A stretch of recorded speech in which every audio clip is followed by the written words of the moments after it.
Assalamualaikum warahmatullahi wabarakatuh. Perkenalkan, nama saya Ada Febian Jenny Putri, NIM 48, Prodi Akuntansi UPN Veteran Yogyakarta. Di sini saya akan memaparkan mengenai siklus pendapatan kredit yang terdapat di PT Mustika Ratu Tbk. Sebelum saya menjelaskan mengenai siklus pendapatan kredit yang ada di PT Mustika Ratu, saya akan memaparkan terlebih dahulu mengenai gambaran umum perusahaan. PT Mustika Ratu didirikan pada tanggal 14 Maret 1978. PT Mustika Ratu merupakan perusahaan yang bergerak di bidang manufaktur, perdagangan, dan juga distribusi kosmetik, juga jamu modern tradisional ternama di Indonesia. Berdiri pertama kali dengan nama PT Mustika Ratu, perusahaan ini memiliki reputasi dan keahlian yang sangat baik dalam pengembangan produk-produk kecantikan, juga jamu kesehatan tradisional. Kegiatan usaha PT Mustika Ratu dimulai pada tahun 1978. Perseroan ini telah tercatat di bursa sejak tahun 95. PT Mustika Ratu awalnya merupakan home industry yang didirikan oleh Ibu BRA Muriati Sudibyo pada tahun 1975 yang dimulai dari dalam garasi kediaman Ibu BRA Muriati Sudibyo. Usaha tersebut semakin lama semakin berkembang menjadi sebuah perseroan yang didirikan di Jakarta di Jalan Gatot Subroto, Kaf 7475 dengan nama PT Mustika Ratu pada tahun 78. Produk-produk Mustika Ratu mencakup jamu, kosmetik tradisional, dan juga minuman sehat yang dibuat dari bahan-bahan alami, diramu sesuai resep leluhur pusaka Keraton Surakarta Hadiningrat yang diwariskan sudah turun-temurun. Namun, kini produk-produk ini dibuat dengan menggunakan teknik dan mesin modern yang memenuhi standar ketat kualitas dan keamanan.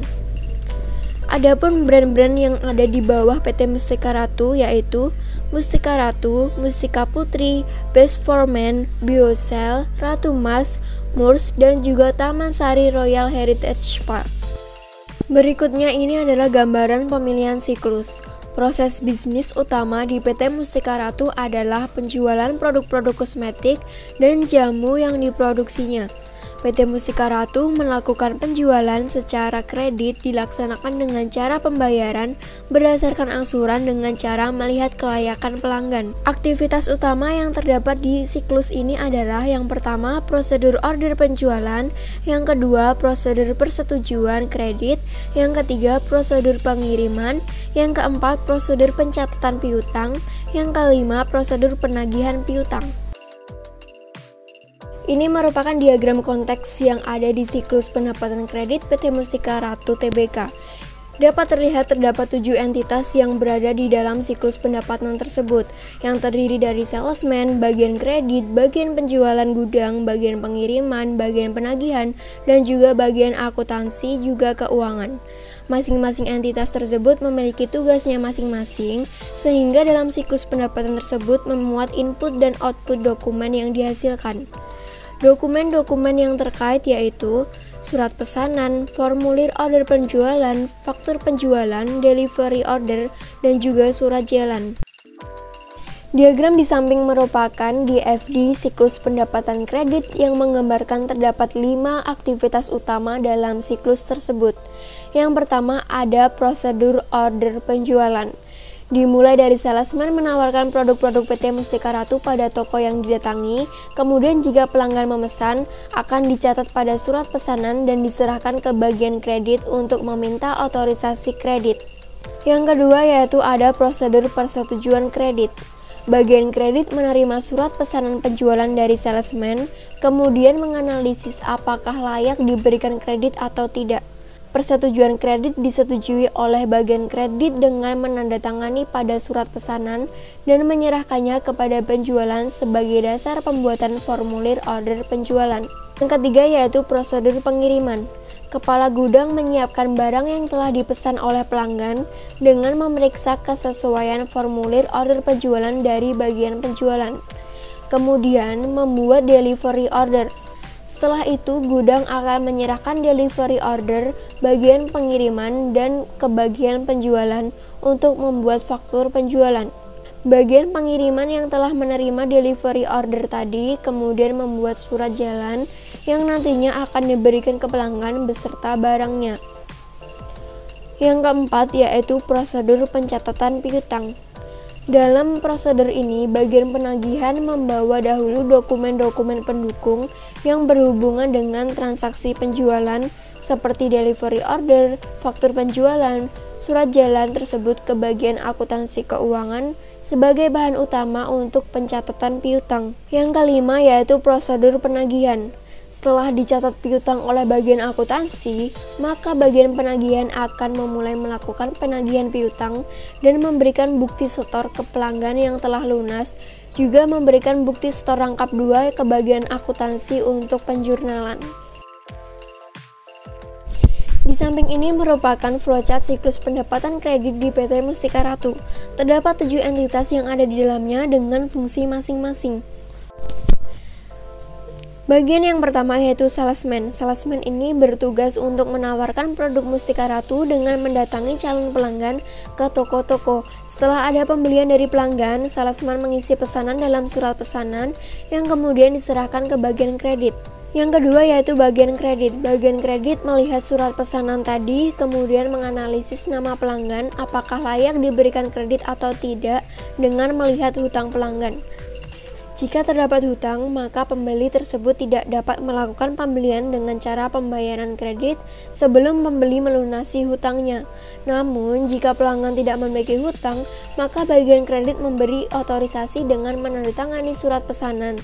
Kemudian, bagian kredit mengirim surat pesanan yang telah diotorisasi ke bagian penjualan untuk memberi informasi bahwa permintaan kredit pelanggan telah disetujui.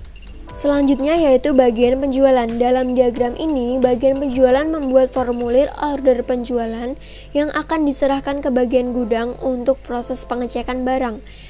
Setelah barang tersedia dan gudang telah membuat delivery order, bagian penjualan juga menerima delivery order dari bagian gudang. Setelah itu, bagian penjualan membuat faktur penjualan 4 rangkap, 1 dan 2 untuk bagian penagihan sebagai dasar penagihan hutang, rangkap 3 untuk bagian akuntansi dan keuangan sebagai bukti pencatatan akuntansi, dan rangkap 4 sebagai arsip di bagian penjualan sendiri. Selanjutnya ada bagian gudang. Petugas gudang menerima formulir order penjualan, kemudian menyiapkan barang dan memeriksa kesesuaian barang dengan dokumen tersebut. Setelah itu, gudang akan membuat delivery order yang terdiri dari 6 rangkap. Rangkap 1 diarsipkan ke bagian gudang, rangkap 2 didistribusikan ke Departemen Pengolahan Data, rangkap 3 dan 4 didistribusikan ke bagian pengiriman, rangkap 5 untuk bagian penagihan, rangkap 6 untuk penjualan. Nah, bagian pengiriman menerima delivery order tersebut pada lembar ketiga dan keempat, yang kemudian bagian pengiriman membuat surat jalan yang terdiri dari 3 rangkap. Yang pertama dikirim ke bagian pelanggan, yang kedua dikirim kepada bagian akuntansi dan keuangan, yang ketiga diarsipkan ke bagian pengiriman. Selanjutnya, bagian penagihan menerima faktur penjualan lembar pertama dan kedua, serta delivery order lembar kelima yang nantinya akan diserahkan kepada pembeli. Kemudian, bagian penagihan melakukan penagihan kepada pelanggan dengan menyerahkan bukti setor lembar pertama diberikan kepada pelanggan, dan lembar kedua akan diserahkan ke fungsi akuntansi untuk dicatat transaksi pembayaran ke dalam jurnal. Yang terakhir ada bagian akuntansi dan keuangan. Bagian ini menerima faktur penjualan lembar ketiga dari bagian penjualan, surat jalan lembar kedua, dan delivery order lembar kelima, yang kemudian dokumen tersebut dijadikan bahan pencatatan piutang sebelum penagihan. Lalu, bagian akuntansi akan melakukan pencatatan jurnal penjualan setelah penagihan dilakukan oleh bagian penagihan dengan dasar bukti setor. Berikut ini merupakan analisis pengendalian internal yang sudah dilakukan oleh PT Mustika Ratu pada siklus pendapatan kredit. Yang pertama yaitu otorisasi transaksi. Pada siklus pendapatan kredit, PT Mustika Ratu telah menerapkan otorisasi transaksi yang dibuktikan pada analisis kelayakan kredit untuk pelanggan, serta harus adanya surat pesanan yang harus ditandatangani oleh bagian kredit, sehingga pelanggan yang memperoleh kredit memang yang sudah layak untuk mendapatkannya dengan berbagai pertimbangan alasan. Yang kedua yaitu pemisahan tugas. Telah baik dilakukan dengan bagian kredit mengotorisasi transaksi sesuai dengan tugasnya, untuk bagian lainnya juga tidak ada yang merangkap tugas. Yang ketiga, supervisi. Menurut saya supervisi di sini tidak ada supervisinya. Yang keempat yaitu pencatatan akuntansi. Pada siklus tersebut sudah terdapat dokumen yang mendukung proses siklus. Arsip dokumen juga sudah diberi penomoran dengan juga telah dilakukan pencatatan jurnal penjualan, namun belum terdapat buku besar. Kelima yaitu pengendalian akses. Pada siklus ini belum ada informasi yang pasti, tidak tertera mengenai pengendalian akses sehingga siapapun dapat memiliki akses ke dalam sistem. Yang keenam yaitu verifikasi independen. Tidak ada pemeriksaan independen sistem akuntansi untuk mengidentifikasi kesalahan dan kesalahan penyajian dalam sebuah transaksi. Yang terakhir adalah bagian kesimpulan. PT Mustika Ratu didirikan pada tanggal 14 Maret tahun 78 dengan PT Mustika Ratu merupakan perusahaan yang bergerak di bidang manufaktur, perdagangan, dan distribusi kosmetik dan juga jamu modern tradisional ternama di Indonesia. PT Mustika Ratu melakukan penjualan secara kredit dengan dilaksanakan dengan cara pembayaran berdasarkan angsuran berdasarkan melihat kelayakan pelanggan. Penjualan kredit pada PT Mustika Ratu dilakukan oleh fungsi-fungsi yang memiliki tugas masing-masing berbeda, yaitu ada salesman, bagian kredit, bagian penjualan, bagian gudang, bagian pengiriman, bagian penagihan, dan juga bagian akuntansi dan keuangan. Dokumen utama yang terkait yaitu surat pesanan, formulir order penjualan, faktur penjualan, delivery order, surat jalan, serta tambahan bukti store dan catatan piutang.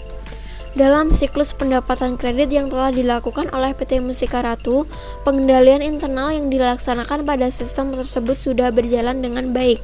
Hanya saja masih kurang informasi terkait supervisi, pengendalian akses, dan juga verifikasi independen pada sistem. Sekian pemaparan mengenai siklus pendapatan kredit yang berada di PT Mustika Ratu. Kurang lebihnya mohon maaf. Wassalamualaikum warahmatullahi wabarakatuh.